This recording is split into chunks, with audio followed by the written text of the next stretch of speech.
Parmi les innombrables croyances liées aux extraterrestres, Area 51 ou la Zone 51 est certainement parmi les plus populaires. Vous savez, cette base militaire américaine ultra secrète en plein désert où les autorités cachent l'existence d'extraterrestres et mènent de mystérieuses expériences. Comme toujours, on se pose la question toute simple, d'où ça sort?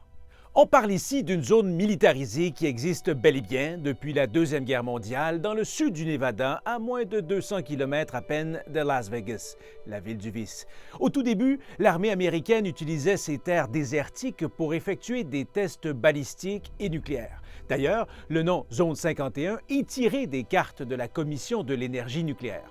Mais rapidement, l'aura du mystère qui entoure ces activités alimente de plus en plus de légendes et de fantasmes ufologiques en tout genre. Des témoignages d'apparitions d'objets lumineux dans le ciel se multiplient, une tendance qui s'accélère encore davantage en 1989, quand entre en scène un dénommé Robert Lazar. Il affirme avoir déjà travaillé dans la zone 51 et prétend aussi que l'armée y analyse des soucoupes volantes pour ensuite reproduire leur technologie à des fins militaires. Une thèse vite discréditée, d'autant plus que des enquêtes journalistiques ont clairement démontré que Robert Lazar s'était faussement présenté comme un physicien formé au MIT et qu'il n'avait jamais été engagé pour travailler dans la zone 51. Oups! Le prochain chapitre dans cette histoire? 2013. En réponse à une demande d'accès à l'information, la CIA déclassifie des documents sur la zone 51. On y apprend que pendant des décennies, la CIA se servait de cette zone pour tester ses avions espions comme le U-2, le A-12 ou encore l'avion furtif F-117 Nighthawk, des avions volant à très haute altitude conçus pendant la guerre froide pour traquer l'ennemi soviétique et dont les vols au-dessus de la zone 51 auraient pu être associés par ceux qui voulaient vraiment y croire à des soucoupes volantes venues de galaxies lointaines. Et vous vous souvenez de Robert Lazar?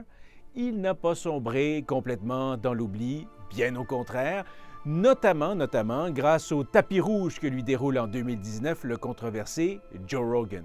What you're saying makes sense. It doesn't make sense that it's bullshit. That happened exactly like I said it did, Joe.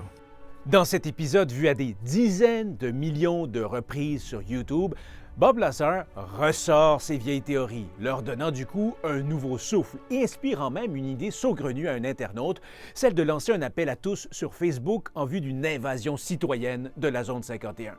Près de 2 millions de personnes manifestent leur intention de participer à ce qui sera en bout de ligne une simple blague que le FBI et l'armée ont pourtant pris très au sérieux.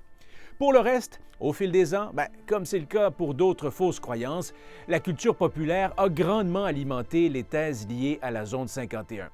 La série X-Files, le film Independence Day, Les Simpsons, la présentent comme un endroit ultra secret utilisé par l'armée à des fins de recherche extraterrestre. Cela dit, à l'heure actuelle, on ne sait pas précisément ce qui se trame dans la zone 51. Officiellement, les vols d'avions espions de la CIA au-dessus de cet endroit reculé ont cessé depuis des décennies. Dans ce dossier comme dans tant d'autres, les autorités américaines restent avares de détails pour des raisons évidentes, notamment de sécurité. Une chose est certaine, le mystère qui en découle sert bien la cause des adeptes d'extraterrestres et profite aussi à une industrie très lucrative qui s'est développée dans cette région autour du vif intérêt suscité par cette base militaire, dont l'utilité restera peut-être un mystère pour encore bien des années.